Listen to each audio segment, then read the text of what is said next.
Bismillahirrahmanirrahim. Assalamualaikum warahmatullahi wabarakatuh.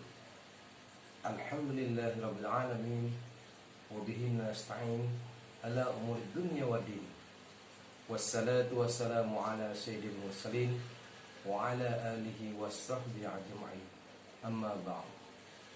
Puji dan syukur kita panjatkan kehadirat Allah Subhanahu wa taala yang telah memberikan kita hingga saat ini kesehatan, hingga bisa bertatap muka dalam rangka pembelajaran secara online. Anak-anakku sekalian, pada hari ini kita akan membahas beberapa materi. Materi kita pada hari ini yaitu meyakini kitab-kitab Allah, mencintai Al-Quran. Adapun kompetensi dasar yang akan kita pelajari 1.3, beriman kepada kitab-kitab suci yang diturunkan Allah Subhanahu wa taala. 2.3, menghayati perilaku toleran sebagai implementasi dari beriman kepada kitab-kitab Allah Subhanahu wa taala. 3.3, memahami makna beriman kepada kitab-kitab Allah Subhanahu wa taala. 4.3, menyajikan dalil nakli tentang beriman kepada kitab-kitab Allah Subhanahu wa taala.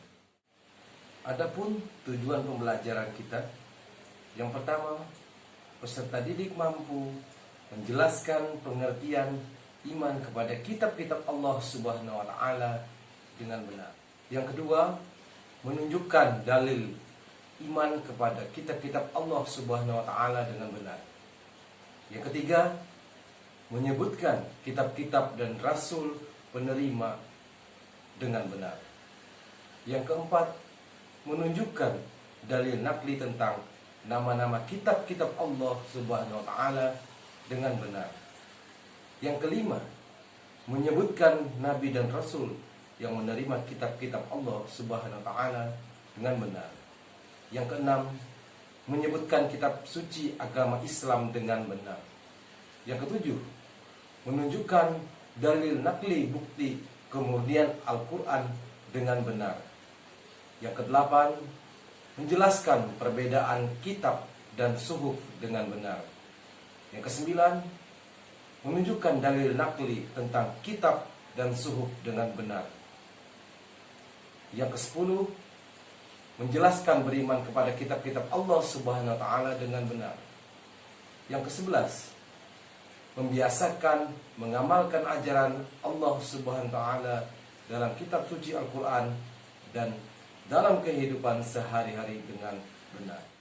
Sebelum Bapak jelaskan lebih lanjut, marilah kalian saksikan tayangan berikut.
pengertian iman kepada kitab-kitab Allah. Iman artinya percaya. Iman kepada kitab Allah berarti kita percaya dan yakin dengan sepenuh hati bahwa Allah Subhanahu wa Ta'ala telah menurunkan kitab-kitabnya kepada Rasulnya. Ajaran yang terdapat di dalam kitab tersebut disampaikan umat manusia sebagai pedoman hidup agar dapat meraih kebahagiaan di dunia dan di akhirat. Diturunkannya kitab-kitab Allah Subhanahu wa Ta'ala ini merupakan anugerah bagi manusia. Mengapa demikian? Manusia dikaruniai akal, pikiran, sehingga dapat mengikuti ilmu pengetahuan, bisa mengkajinya yang ada di dalamnya. Kitab-kitab Allah Subhanahu wa Ta'ala tersebut juga dapat memberi jalan keluar terhadap segala masalah dan kesulitan yang dihadapi oleh manusia. Dengan adanya kitab-kitab Allah Subhanahu wa Ta'ala ini, manusia dapat membedakan mana yang baik, yang hak, mana yang batil, mana yang tidak baik, yang salah, dan mana yang bermanfaat, dan mana yang mengandung mudarat atau keburukan. Seandainya kita tidak mempunyai pedoman yang datangnya dari Allah, tentu kita tidak akan pernah mengetahui keberadaannya, keesaannya, keagungannya Allah Subhanahu wa Ta'ala. Demikian juga dengan orang-orang terdahulu, mereka mendapatkan informasi mengenai keesaan Allah Subhanahu wa Ta'ala melalui kitab-kitab Allah tersebut. Tanpa dibimbing oleh kitab Allah Subhanahu wa Ta'ala, manusia juga akan melakukan penyembahan yang sesat dan tindakan-tindakan sesuka hati. Tanpa kitab Allah Subhanahu wa Ta'ala, sudah pasti akan membuat manusia berada dalam kegelapan. Ibarat seseorang yang sedang berjalan, manusia berjalan tanpa mengerti arah dan tidak mempunyai tujuan. Jika demikian, apa yang terjadi? Tentu perjalanan hidup ini tidak akan sesuai dengan kita harapkan, tetapi kita akan tersesat. Oleh sebab itu, perlunya arah penunjuk jalan. Begitu juga dalam kehidupan kita.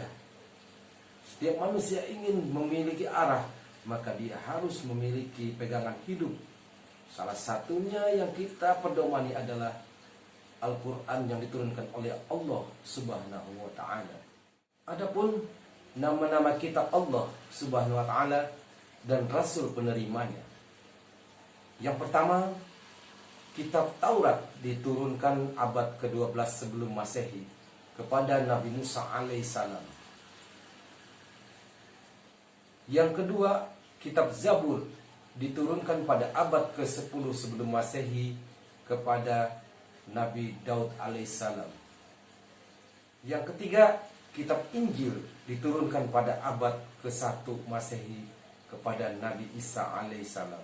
Kitab Al-Quran diturunkan pada abad ke-7 Masehi, yaitu kepada Nabi kita Muhammad sallallahu alaihi wasallam. Adapun perbedaan kitab dengan suhuf, wahyu-wahyu Allah Subhanahu wa Ta'ala diterima oleh para rasul dalam perkembangan. Ada yang dibukukan berbentuk kitab dan ada yang tidak dibukukan atau berbentuk suhuf, yaitu lembaran-lembaran yang terpisah. Namun keduanya sama-sama berisi firman Allah Subhanahu wa Ta'ala yang diberikan kepada Nabi dan Rasul sesuai dengan Al-Quran surah Al-A'la ayat 18 sampai 19. Secara rinci, para Nabi dan Rasul yang menerima suhuf dari Allah Subhanahu wa Ta'ala adalah: yang pertama, Nabi Ibrahim menerima 10 suhuf. Dan yang kedua, Nabi Musa menerima 10 suhuf. Kitab dan suhuf mempunyai perbedaan dan juga persamaan. Keduanya sama-sama firman Allah yang diturun kepada Rasulnya.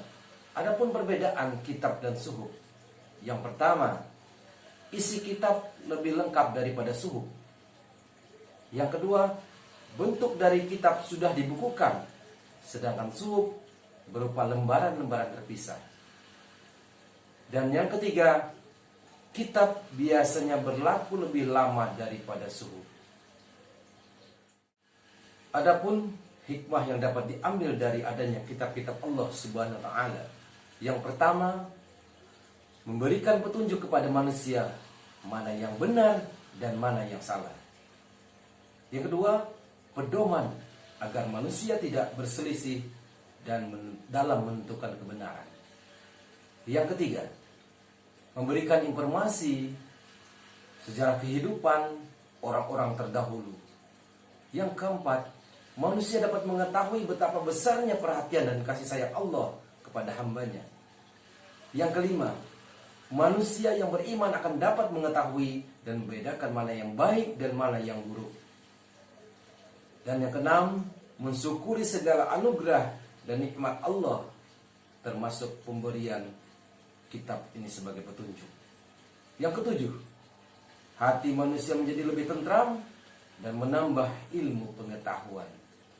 Yang kedelapan, memiliki sikap toleransi yang tinggi, karena kitab-kitab Allah Subhanahu wa taala menjelaskan tentang penanaman sikap toleransi, saling menghormati, menghargai orang lain, bahkan pemeluk agama lain. Dan yang kesembilan, meningkatkan kesabaran dalam menerima cobaan, ujian, dan musibah yang menimpa pada dirinya. Selanjutnya kalian Bapak persilakan mengerjakan soal yang terdapat di buku paket, yaitu halaman 21 dan 20, yaitu tugas A dan B. Yang A pilihan ganda dan yang B isian singkat. Silakan dikerjakan. Demikian pertemuan kita pada hari ini.